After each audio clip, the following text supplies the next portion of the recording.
జగన్మోహన్ రెడ్డి ముఖ్యమంత్రిగా ఉన్నప్పుడు అనేక సంక్షేమ పథకాలు అమలు చేశారు.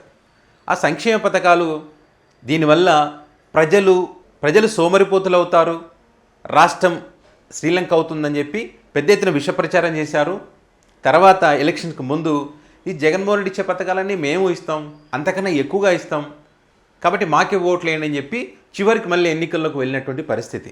అంటే ఆ సంక్షేమ పథకాలు ప్రజలకు ఎంతగా ఉపయోగపడ్డాయి, దానివల్ల ప్రజలు ఎంత లబ్ధి పొందారు, ఆ ప్రజల పట్ల ముఖ్యంగా నిరుపేదల పట్ల జగన్మోహన్ రెడ్డి తీసుకున్నటువంటి నిర్ణయాలు కానీ, పథకాలు కానీ, విధి విధానాలు కానీ అవన్నీ చాలా కరెక్ట్ అని చెప్పి ఎలక్షన్ టైం నాటికి ఈ TDP, Janasena, BJP, CPI, CPM, Congress, BJP అన్ని పార్టీలు కూడా చెప్పినటువంటి పరిస్థితి, వాటిని ఎన్నికల్లో హామీ ఇచ్చి అధికారంలోకి వచ్చిన పరిస్థితి మనం చూసాం. అండ్ ఇంకొకటి, ప్రజలకు మేలు చేసే అంశంలో భాగంగా ల్యాండ్ టైటిల్ యాక్ట్ అనేటువంటి అంశాన్ని, ఆ నిర్ణయాన్ని జగన్మోహన్ రెడ్డి తీసుకున్నారు. భారతదేశంలో ధైర్యంగా ఈ యాక్ట్ని అమలు చేసినటువంటి ఏకైక ముఖ్యమంత్రి వైఎస్ జగన్మోహన్ రెడ్డి. చాలా రాష్ట్రాలు అమలు చేస్తూ ఉన్నారు కానీ ధైర్యంగా చేశారు, విజయవంతంగా ఈ యాక్ట్ని అమలు చేసేటువంటి ఒక ప్రయత్నం చేశారు. ఎన్నికల సమయంలో ఇక ఏ అస్త్రం లేదు కాబట్టి జగన్ ఓడించాలంటే ఈ ల్యాండ్ టైటిల్ యాక్ట్ని ప్రధాన అస్త్రంగా వాడాలని చెప్పి చంద్రబాబు నాయుడు, పవన్ కళ్యాణ్, తర్వాత వాళ్ళకు ఉన్నటువంటి అనుకూల మీడియా, సామాజిక వర్గాలు ఇవన్నీ కూడా రచ్చబండ దగ్గర నుంచి మొదలు పెడితే రాష్ట్రం మొత్తం కూడా ఈ యాక్ట్ వల్ల మీ భూములు పోతాయి, జగన్మోహన్ రెడ్డి మీ భూములు కబ్జా చేయబోతున్నాడని చెప్పి పెద్ద ఎత్తున ప్రచారం చేస్తే సక్సెస్ఫుల్ అయ్యారు అందులో వాళ్ళు. దానివల్ల జగన్మోహన్ రెడ్డికి ఎఫెక్ట్ అయింది. ప్రజలు నమ్మడానికి కూడా ఒక కారణం కూడా ఉంది అందులో. జగన్మోహన్ రెడ్డి ఫోటో ఏదైతే పాస్బుక్లో ఉందో దాన్ని ఇంకా పెద్ద ఎత్తున ప్రచారం చేయడం వల్ల సామాన్య ప్రజలు, తెలియని వాళ్ళు చాలా వరకు నమ్మారనేటువంటిది వాస్తవం. జగన్మోహన్ రెడ్డికి మరి సలహాదారులు ఏమని సలహా ఇచ్చారో తెలియదు కానీ అదైతే ఎఫెక్ట్ అయింది. ఈ ల్యాండ్ టైటిల్ యాక్ట్ అనేటువంటిది జగన్మోహన్ రెడ్డి తీసుకురావడానికి ప్రధాన కారణం ఈ భూ శాశ్వత హక్కుని కలిగించాలని చెప్పి, ఈ భూ వివాదాలు ఉండకూడదని చెప్పి, వాళ్ళకి భూ ఆధార్ కార్డులు వాళ్ళకి అప్పగించాలని చెప్పి, ఉన్నటువంటి వాటిని డిజిటలైజ్ చేయాలని చెప్పి, అంటే ఇక ఎప్పుడు కూడా గొడవలు జరగకూడదని చెప్పి.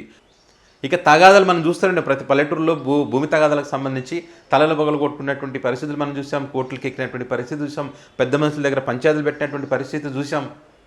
ఇవన్నీ జరగకూడదని చెప్పి, సో దీనివల్ల నష్టాలు ఎక్కువ జరుగుతున్నాయి కాబట్టి వీటికి శాశ్వతమైనటువంటి పరిష్కారం చేయాలని చెప్పి విధంగా ప్రయత్నం చేస్తే, ఇదే కాదు ఎవరైనా మన దేశంలో పెట్టుబడులు పెట్టాలన్నా, పరిశ్రమలు పెట్టాలన్నా, వ్యాపారవేత్తలు రావాలన్నా కూడా ఒక స్థలం అనేది ఉంటే, ఒక ల్యాండ్ అనేది ఉన్నప్పుడు ఆ ల్యాండ్ క్లియర్ డాక్యుమెంట్ ఉంటేనే వాడు అక్కడ ఇంట్రెస్ట్ చూపిస్తాడు, ఏ ఇబ్బంది లేదు మనం ప్రొసీడ్ అవ్వచ్చు అని చెప్పి. అలా ఒకరి తర్వాత ఒకరు బిజినెస్లు పెంచుకోవడానికి, పరిశ్రమలు పెరగడం వల్ల రాష్ట్రాలు డెవలప్మెంట్ జరుగుతాయి, పరిశ్రమలు రావడం వల్ల ఉద్యోగాలు వస్తాయి, ఉపాధి హామీ పెరుగుతుంది.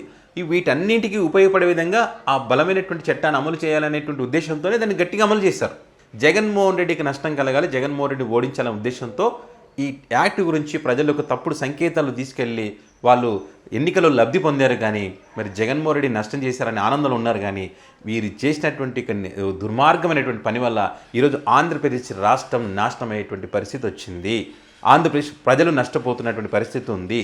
దీనికి పార్లమెంటు సాక్షిగా నిర్మలా సీతారామన్ గారు చెప్పినటువంటి విషయాలు కనుక మనం గమనిస్తే, భూ సమస్యల పరిష్కారానికి సంబంధించి రూరల్లో కానీ, అర్బన్లో కానీ, ఈ గ్రామాల్లో ఉన్నటువంటి వీటి పరిష్కారాన్ని 3 సంవత్సరాలు కనుక వాటన్నిటిని పరిష్కారం చేసి వీటికి సంబంధించి డిజిటలైజ్ చేయడం ద్వారా, వారికి భూ ఆధార్ కార్డులు కల్పించడం ద్వారా, వీటన్నిటి చేస్తే ఆ రాష్ట్రాలకు 50 సంవత్సరాల పాటు వడ్డీ లేని రుణాలు ఇస్తామని చెప్పి నిన్న పార్లమెంటు సాక్షిగా నిర్మలా సీతారామన్ చెప్పినటువంటి పరిస్థితి. ఆ పార్లమెంట్లో ఆమె చేసిన రోజే ఇక్కడ అసెంబ్లీలో కూడా బల్లర్లు చరుస్తూ జగన్మోహన్ రెడ్డి దుర్మార్గమైనటువంటి ల్యాండ్ టైటిల్ ఏదైతే ఉందో దీన్ని రద్దు చేస్తున్నాం, చప్పట్లు కొట్టుకుంటా, బల్లలు చరుచుకుంటా ఒక నిర్ణయం తీసుకున్న పరిస్థితి. సో దీనివల్ల నష్టం ఎవరికి? జగన్మోహన్ రెడ్డి ఈరోజు నష్టపోయి ఉండొచ్చు, కానీ తర్వాత మళ్ళీ ఎలక్షన్ జరగవా, అప్పుడు పోటీ చేస్తారు, మళ్ళీ గెలుస్తారు. అప్పుడు గెలవలేదు, ఇంకోసారి గెలుస్తాడు. జగన్మోహన్ రెడ్డికి వచ్చిన నష్టం ఏం లేదు, కానీ ప్రజలు నష్టపోయారు. విభజన సందర్భంగా ఎన్నో నష్టాలు ఉన్నటువంటి ఈ రాష్ట్రానికి వడ్డీ లేని రుణాలు తీసుకొస్తే ఏదో రకంగా ఉపయోగపడేటువంటి అవకాశం ఉండేది కదా. వీళ్ళు తప్పుడు నిర్ణయాల వల్ల ఈరోజు ఈ పరిస్థితి వచ్చింది కదా. ఒకవేళ గనక ఈ యాక్ట్ని అమలు చేస్తామని చెప్పి చంద్రబాబు నాయుడు అంటే మాత్రం ఏమవుతుంది? జగన్మోహన్ రెడ్డి కరెక్ట్గానే చేశారు, జగన్మోహన్ రెడ్డి విధానాలు కూడా కరెక్టే, ఈ ల్యాండ్ టైటిల్ యాక్ట్ అనేది కూడా కరెక్టే, చంద్రబాబు నాయుడు తప్పుడు ప్రచారం చేస్తానే విషయం ప్రజలకు తెలిసేటువంటి అవకాశం ఉంటుంది. నాకేం అసలు రాష్ట్ర ప్రజలు ఏమైపోతే నాకేముంది, నేను అధికారంలోకి వచ్చినా అదే చాలా అనుకుంటే కనుక ఇది అమలు చేయకుండా అలాగే ఉంచుతారు. సో ఈ రకంగా జగన్మోహన్ రెడ్డి ఏ నిర్ణయం తీసుకున్నా కూడా ప్రజలకు మేలు జరిగే విధంగానే, నిరుపేదలకు ముఖ్యంగా మేలు జరిగే విధంగానే ఆయన నిర్ణయాలు తీసుకున్నారనడానికి ఇది ఒక ఎగ్జాంపుల్.